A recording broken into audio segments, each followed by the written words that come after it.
David James Markets. Who are we? What's our history? And what makes us better than all the others? I'm going to make another video about why we're better. It, you have to watch it. You have to watch it. Even if you just stumbled across the video, you have to watch it. Because it's not a matter of opinion, it's more factual. Watch it and you'll understand, especially when you understand everything. Okay, so I'm basically David James Markets because I'm the sole shareholder. So hi from David James Markets. Um, I'm a very private person. I value my privacy, and I'm not on any social. And now I'm making this video, putting my face out there. But I'm 60 this year. It really doesn't matter much anymore. It's just I always remember when I was very young, and people wanted to be famous, and I sort of imagined myself running along the beach with some beach babe, hand in hand, and I thought, and the joy of it and the freedom of it. I thought imagine the last thing I want is people, paparazzi coming around taking pictures and invading my privacy. I couldn't bear that. So I'm. It's not that I'm running down the beach every 5 minutes, hand in hand, but it's that was that's the picture I had when I was a youngster, and I do value my privacy. Anyway, so I won't have it so much anymore, will I? So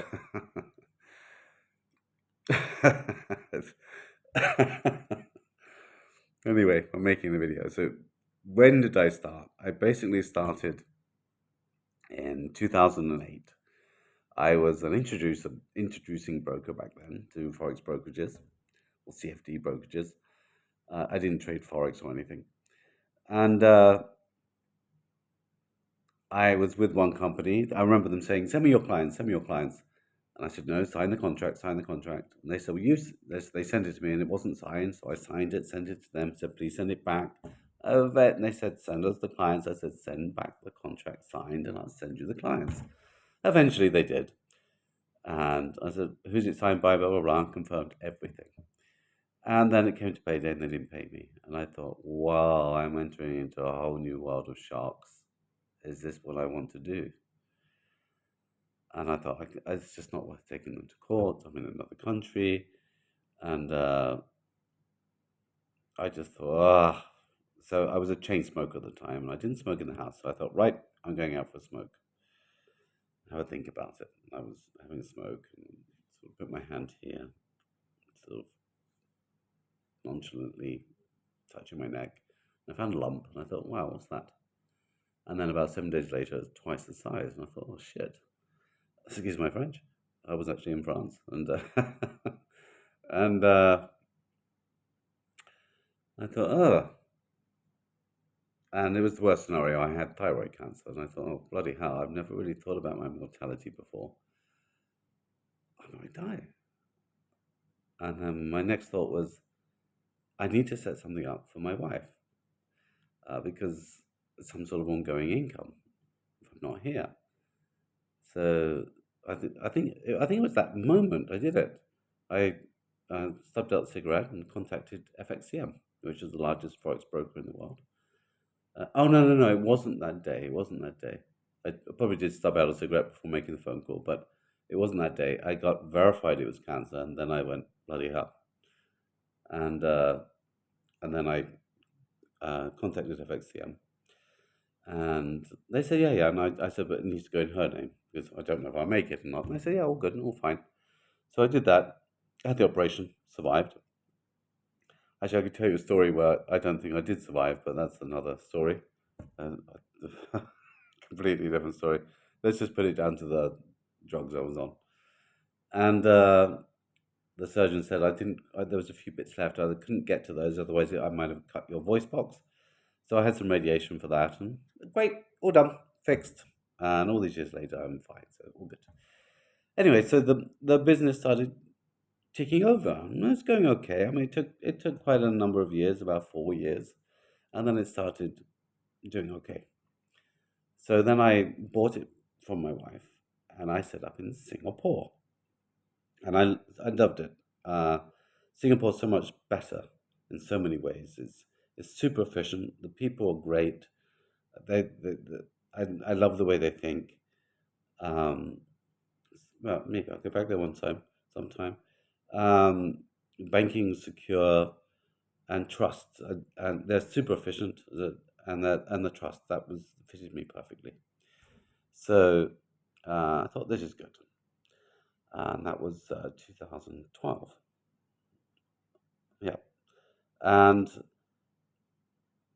FX, I said FXCM was the largest broker in the world, a forex broker in the world at the time, and then we became their largest IB. But we were actually using an umbrella because we had a lot of UK clients. So we were using an FSCA or FSA at the time regulated broker. They had licenses all over the world. So we were going through them, but we were their largest. You can just speak to the institutional sales chap at the time. And so we were actually larger than a lot of brokers. So the natural step would have been then to immediately start our own brokerage. But I liked the way things were. FXCM handled all compliance, they handled all the money. I didn't have to have all these all this extra staff. I liked it. It was easy. It was a good arrangement. Um, anyway, a little while later, FXCM went bankrupt overnight because any broker in the UK can just go bankrupt overnight. I'm not sure if you're aware of that. They don't have any proper. Uh, they're market makers, so your trades don't really go to the marketplace. So if anything like which happened with the Swiss franc, where it was depegged, the market went up and like this and up, down like that, and anyone connected with forex with that at the time basically went bankrupt. There's loads of little Cypriot companies went under. Uh, so many survived just lying, but they actually had no money left. They actually survived. They couldn't pay out any withdrawals, and they were waiting for money to come in so they could rob Peter to play Paul. And it's amazing how many people survive like that. And IG, they lost 50 million. I'm not sure if their share price dropped 30% the next day, or it dropped 30%. You can look it up. It's quite some time back now. But FXM was saved. There was a deal done in the middle of the night in New York. Lucadia, which is a public limited company in the US, they basically put in an offer and saved them. And it was a good offer too. And to this day, I don't think they'll break even, but they get there. They get there. But they had just under $1 billion in clients' funds, so they wanted their hands on that. So yeah, that's why they took over the deal, took the deal, offered the deal. So anyway, I thought, well, that's good. But if it happens again, my money's lost, all my big clients' money's lost.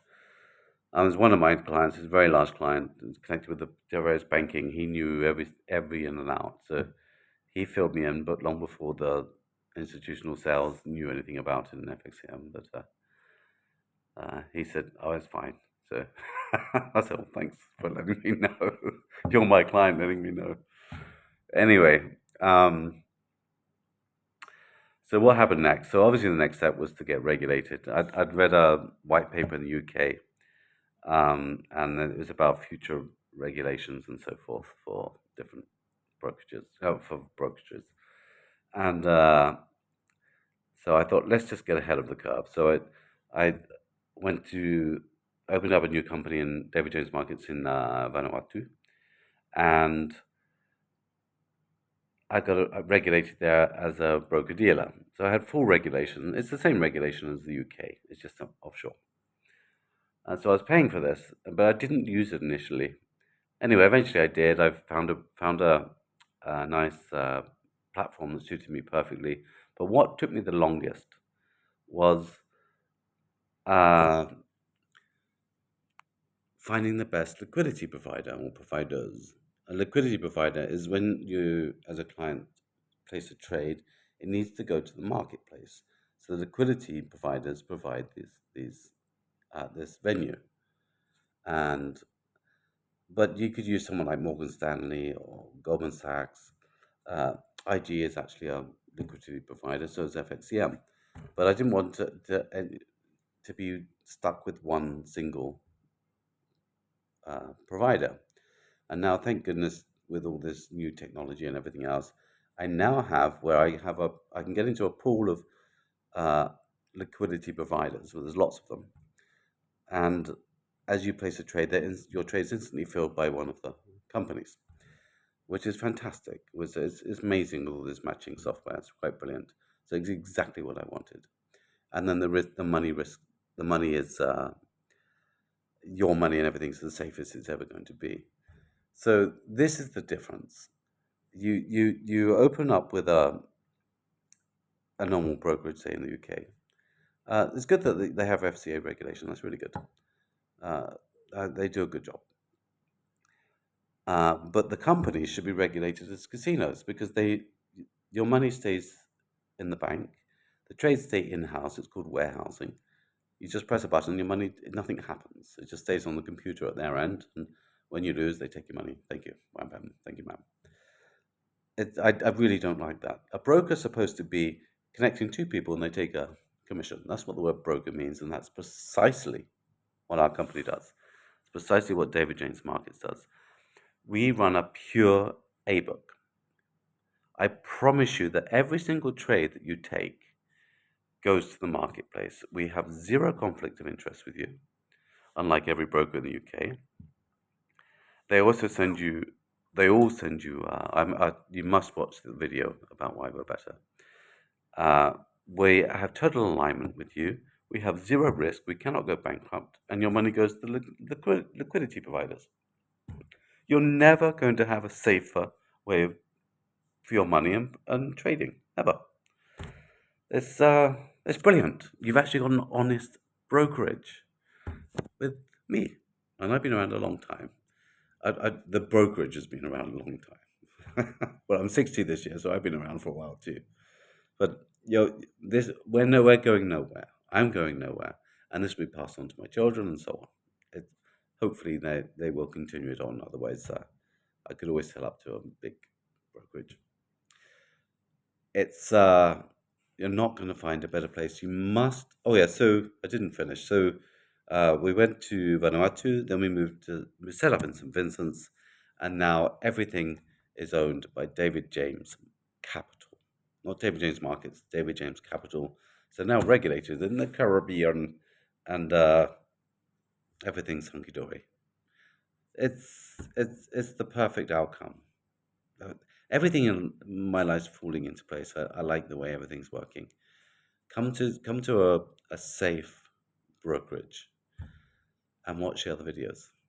Okay, take care, and I'm looking forward to welcoming every one of them on board. Take care. Bye for now.